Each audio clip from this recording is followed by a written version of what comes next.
तो दोस्तों कैसे हैं आप सब। और फेयरकाम ऑर्गेनिक्स का वीडियो आपने देखा है क्या। और दोस्तों क्या आपने उसमें इन्वेस्ट किया है क्या। अगर आपने इन्वेस्ट किया है तो पिछले 3 दिन में आपका पोर्टफोलियो मतलब फेयरकाम से काफ़ी ऊपर चले गए हैं। लगभग दोस्तों रिजल्ट आउट के बाद फेयरकाम तो 25% का जाम दे दिया था। तो दोस्तों मैं आपको 7 ऐसे सच्चाई बताने वाला हूँ इसी वीडियो में, इसी कंपनी के बारे में।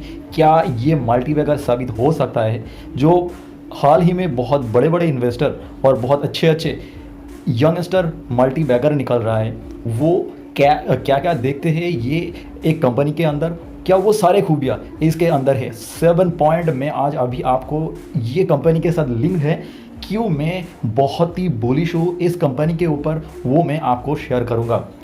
अगर दोस्तों अब सब 4 महीने पहले जब मार्केट क्रैश हो रहा था, बहुत बुरी तरीके से क्रैश हो रहा था, जब इस कंपनी का कीमत लगभग मतलब हर एक शेयर का कीमत 1200 के पास था, तब इन्वेस्ट कर चुके होते तो ऑब्वियसली बहुत फ़ायदे में रहते, क्योंकि अभी तो प्राइस 2000 के पास पहुंच गए हैं। अब ये तो सिर्फ शुरुआत है, आगे आगे देखिए ये कहाँ तक जाते हैं। तो दोस्तों आप एक चीज़ कमेंट करके बताइए, अगर आपको एक मल्टीबैगर ढूंढना है और वो कंपनी का अभी मार्केट कैप 200 नहीं तो 500 करोड़ रुपए है, तो सबसे पहले आप उस कंपनी में क्या देखते हैं। तो दोस्तों मैं एक चीज़ बताऊँ, आज से 1 साल पहले बहुत ही फेमस इन्वेस्टर प्रसन्नजीत पाल का जो बुक है how to avoid and earn consistently in stock market, उनका ये फेमस बुक पढ़ा था, उनका पेड कोर्सेज भी लिया था। और उनका वो बुक में और कोर्स में एक चीज़ बहुत अच्छे से लिखा हुआ है, और वो सारे खूबियाँ ये स्टॉक के साथ कैसे मैच किया जाता है, वो कैसे लिंक्ड है, वो मैं आपको इस वीडियो में बताऊंगा। उनका इन्वेस्टिंग फिलोसॉफी भी इनके साथ मैच करता है।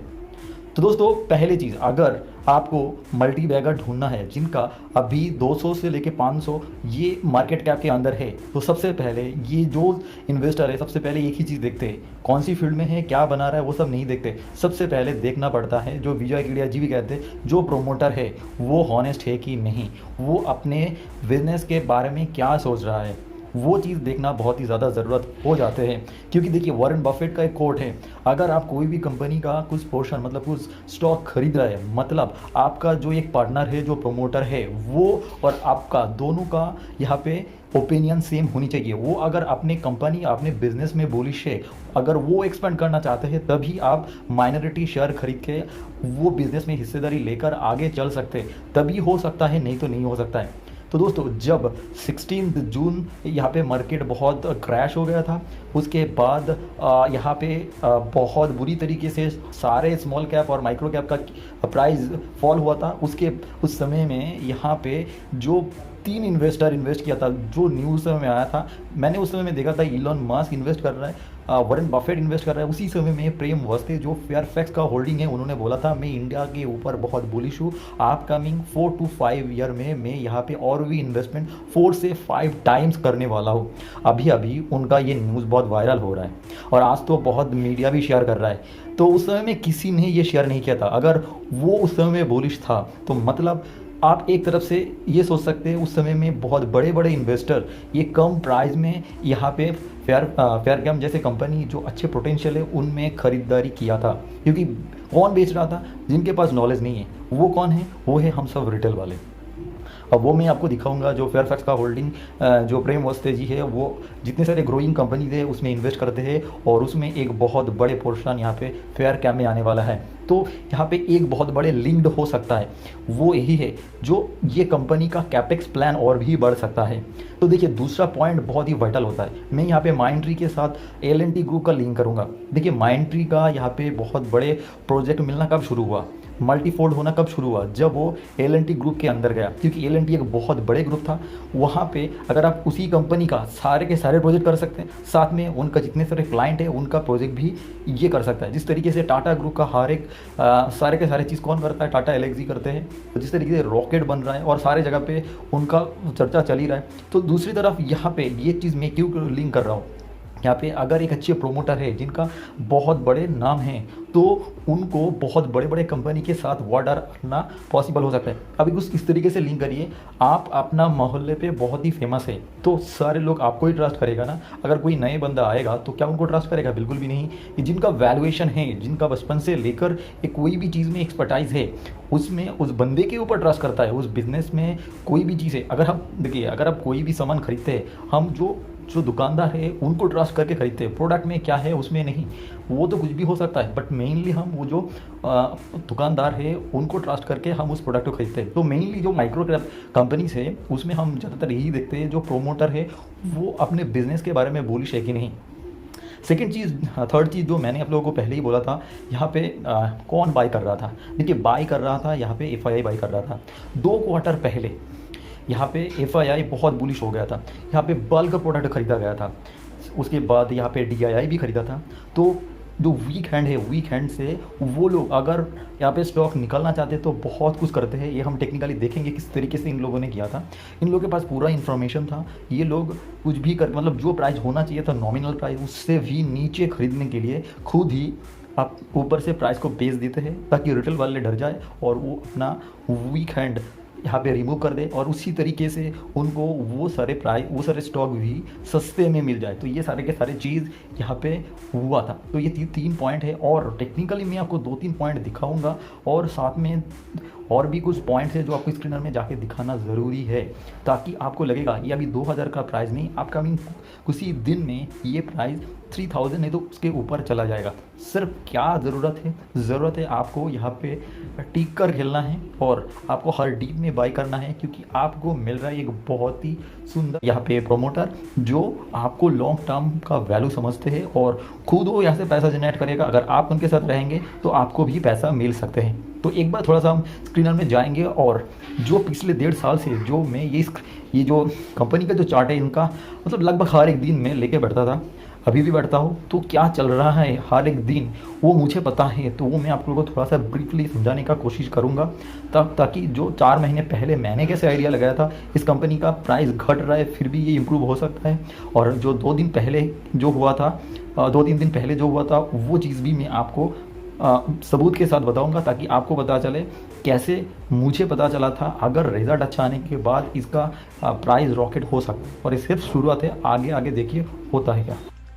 तो दोस्तों, जैसे कि आप सामने देख पा रहे हो, why is Canadian Warren Buffett Prem वस्ता सो बुलिश ऑन इंडिया, ये आर्टिकल मैंने आपको 2 दिन पहले शेयर किया था, जब लगभग यहाँ पे फेयरफैक्स का रिजल्ट अनाउंस होने वाला था और लोग इतना बुलिश नहीं था। बट अब देखिए, इस समय में मार्केट बहुत क्रैश हो गया था, और उस समय में इनका प्राइस लगभग 1200 लेके 1300 के पास था। उस समय में ये प्रोमोटर जो प्रेम वस्ता है, उन्होंने इंडिया के ऊपर बुलिश है वो शेयर किया था। अब एक चीज़ ध्यान से देखिए, इसके बाद ये 1 दिन पहले की न्यूज़ है, जब फेयरफैक्स का यहाँ पे बोल रहा है 4 to 5 ईयर्स में इन्वेस्टमेंट ये लोग डबल करने वाले हैं। तो यहाँ पे अगर फेयरफैक्स का होल्डिंग देखेंगे, लगभग 60% के ऊपर यहाँ पे स्टॉक का स्टेक कहाँ पे है, फेयर के अंदर है। तो और भी बहुत सारे कंपनी के अंदर है, बहुत सारे हाई ग्रोथ कंपनीज है जिसके अंदर बहुत ही अच्छे पोटेंशियल है। तो ये सारे कंपनी के ऊपर आपको नज़र रखनी ज़रूरी है, और जिसमें अगर आप इसी कंपनी के ऊपर नज़र रखेंगे जो मैं आपको शेयर कर रहा हूँ, तो आप फ़ायदा में रहेंगे, क्योंकि प्रोमोटर इंडिया के ऊपर बुलिश है। और ये प्रोमोटर कौन है? ये है कैनेडियन वॉरेन बफेट, जो प्रोफेशन में कौन है?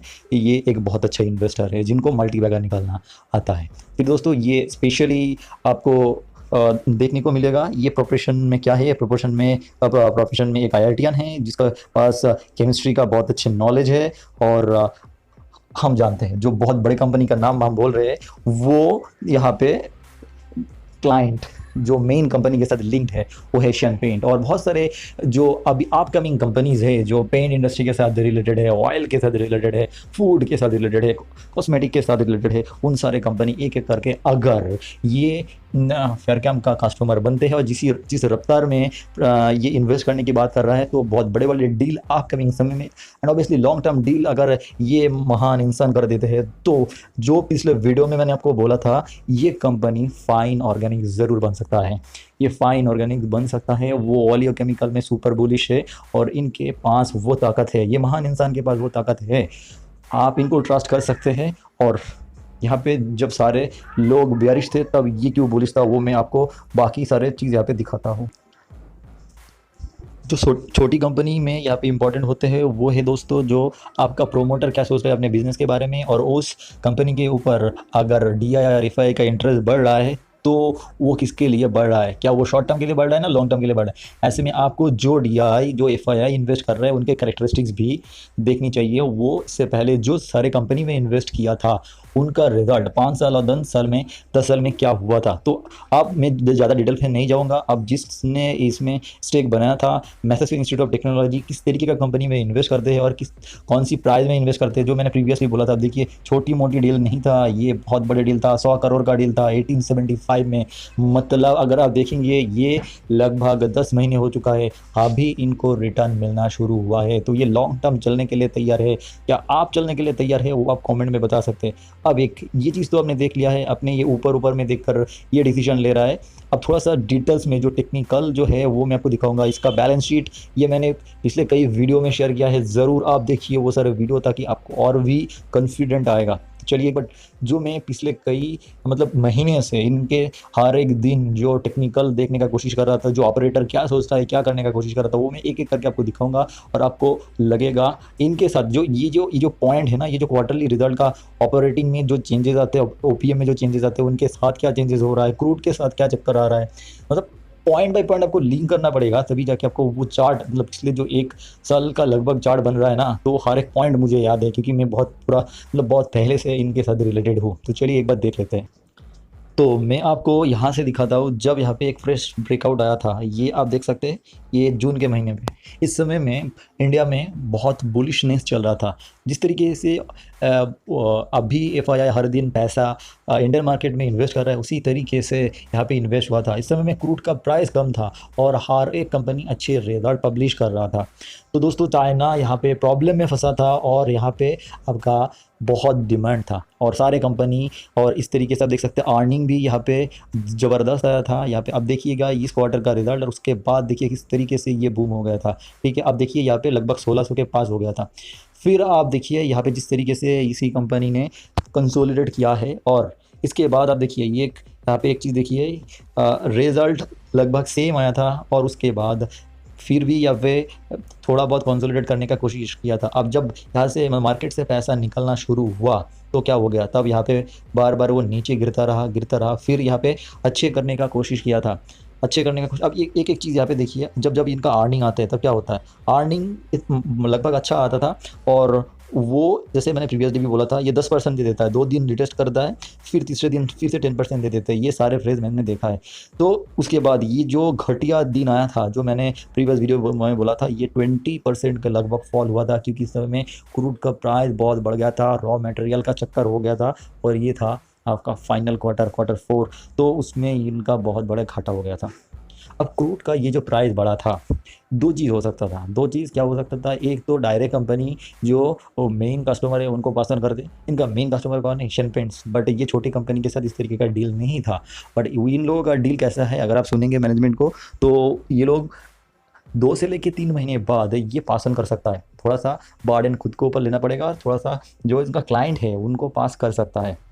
और ये जो मेनली करता है ये लॉन्ग टर्म कॉन्ट्रैक्ट के बेसिस में होते हैं, और इसीलिए ये इन लोगों का चक्कर है। बट एक चीज़ देखिए, ये हम जानते हैं ये जो अर्निंग आया था और भी घटिया आया था, इसके बाद भी ये स्टॉक इतना बुल कैसे हो गया, इतना बुल क्यों हो गया? क्योंकि आप देखिए इस समय में तो मार्केट में करेक्शन चल रहा था। इस समय में तो मार्केट पूरा करेक्शन में चल रहा था, हर एक सेक्टर में जब करेक्शन चल रहा है तब क्या आपके मन में एक भी सवाल आया था, ये स्टॉक इतना बुलिश क्यों है, ये इतना बुलिश क्यों था? ये जितने सारे कंसोलिडेशन जोन था ना, यहाँ पे बहुत अच्छे नॉलेज वाले लोग खरीद रहा था, और जिनके पास नॉलेज था वो पकड़ के बैठा था यहाँ पे। बहुत लोग ने यहाँ पे बेचा, अब देख सकते हैं यहाँ पे तो बेचा, बट ये कैंडल को देखिए, रिजल्ट गंदा आया फिर भी 5% का जाम कैसे हुआ था। अब ये चार्ट एक बार रेडी को खैतन में भी जाके देखेंगे, रिजल्ट बहुत ही गंदा आया फिर भी रॉकेट की तरफ यहाँ पे मार्केट दौड़ रहा था। क्यों? क्योंकि उनके पास नॉलेज था, क्योंकि इस क्वार्टर में गंदा रिजल्ट आया, बट अगले क्वार्टर में नहीं आएगा। This is the right time to buy. उन लोगों को पता था ये क्रूड का जो भाव चल रहा है 130 के ऊपर, वो सस्टेन नहीं करने वाले हैं, और यूक्रेन और रशिया का जो वार है ये लॉन्ग टर्म नहीं चलने वाले हैं, और हम ये राइट कंपनी है लॉन्ग टर्म के लिए, ये खरीदने का राइट समय था। तो उसके बाद अब देखिए ये जो बड़े बड़े कैंडल है, जितना नीचे आया फिर भी उनको खरीदा गया। अब देखिए ये जो जितने सारे मतलब लोग बेच रहा था, डर रहा था बेच रहा था, और ऑपरेटर भाई साहब और जो FII है वो जम के खरीद रहा था।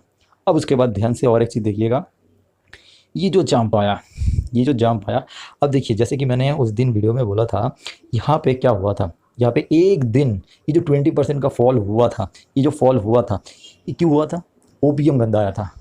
कौन सेल किया था? हो सकता है रिटेल वाले, कुछ पोर्शन FII भी सेल किया था, हमने कुछ स्टेक कम भी देखा है उसके बाद। बट मैंने उस दिन बोला था अगर यहाँ पे रिजल्ट अच्छा हुआ, बट एक चीज़ आप ध्यान में रखेंगे, क्योंकि FII कोई भी कंपनी से अगर 6-7% स्टेक बनाया है तो डायरेक्टली वो बेच नहीं सकता है। बट अगर उन कंपनी का जो प्रॉब्लम है वो प्रॉब्लम सॉल्व होता है तो क्या हो सकता है, उनके अंदर और भी स्टेक बढ़ा सकते हैं। तो वही चीज़ बहुत अच्छे रिसर्च के बाद, बहुत सारे चीज़ जानने के बाद तभी तो इन्वेस्ट करता है ना FII DI। हमारा जैसे रिटेल इन्वेस्टर थोड़ी है वो लोग। तो यहाँ पे उन लोगों ने क्या हो रहा है, आज ये 2 दिन देखेंगे ना, आज इसका मैं दिखाऊंगा आपको। अगर यहाँ पे आप आइए 15 मिनट चार्ट पे, तो आप एक इंटरेस्टिंग चीज़ देखिए, क्या आप देख पा रहे हैं, ये जो आज का चार्ट देखिए, यहाँ पे एक ही कैंडल में लगभग 1 बजे के पास इतना बड़ा कैंडल। और भी अगर मैं 5 मिनट में चलता हूँ, आज की सिर्फ आज के दिखाऊंगा, वो तो पहले एक दिन छोड़ दीजिए, रिजल्ट के बाद बहुत अच्छा हुआ और ये पूरा कंसोलिडेट करके ये सब किया। बट एक चीज़ देखिए, जब ट्रेडिंग लोग करते तो जानता है ना, ये 12:30 के बाद कौन आता है, जिनके पास वेल नॉलेज है वो आते हैं। तो ये देखिए ये कैंडल, फिर ये दूसरा कैंडल, ये 2 कैंडल में कौन खरीदा? इतने बड़े वॉल्यूम में कौन खरीदा होगा बोलिए? इतने बड़े वॉल्यूम में इतने सारे स्टॉक कौन खरीदा होगा? ये यहाँ पे DII नहीं तो FII ने स्टिक बनाया हुआ है। अब फिर भी लोग डर रहे हैं। अब ये देखिए, ये जितना नीचे जाएगा ना उनका ही फ़ायदा है, उनको और भी सस्ते में मिलेगा। ये और नीचे जाएगा, मतलब मुझे तो अगर कुछ भी नीचे मिल जाए, मतलब इसी जोन में अगर मिल जाए तो मैं खरीदूंगा सबसे पहले, बट मिलेगा नहीं। थिंग इज़ दैट, अगर आपको ये कंपनी में ट्रस्ट है, आपको लॉन्ग टर्म चलना है, और आपको DII FII जिस तरीके से सोच रहा है अगर उसी तरीके से सोच बनाना है, तो आपको बहुत मेहनत करना पड़ेगा और बहुत सारे दिन मार्केट में रहना पड़ेगा। मैं खुद सीख रहा हूँ, पता नहीं कब कंप्लीट होगा। और लॉन्ग टर्म चलिए, अच्छे प्रमोटर जो है ये शायद आपको अच्छा रिजल्ट बना के अपकमिंग समय में दे सकता है। Thank you.